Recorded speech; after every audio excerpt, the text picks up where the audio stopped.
Ons moet leer om te groei van slegs 'n plek van kennis met God na intimiteit met God. Baie mense weet van God, maar min ken hom regtig. Johannes 17 vers 3 sê, dis die ewige lewe dat hulle U ken, die enigste waaragtige God en Jesus Christus wat U gestuur het. Dit gaan nie net oor kerk toe gaan of om te bid wanneer jy iets wil hê nie.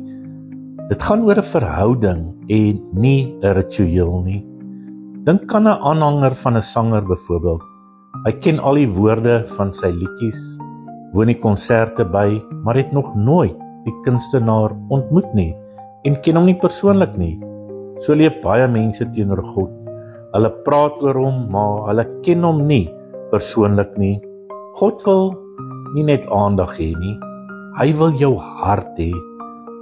Hy's nie 'n geestelike vending masjien wat jy iets ingooi of iets insit om iets te probeer terugkry nie. Hy's jou Vader, jou vriend, jou bron. Wanneer jy hom regtig ken, verdwyn vrees en dan kom vrede en word jou lewe vol krag en ook vol vreugde.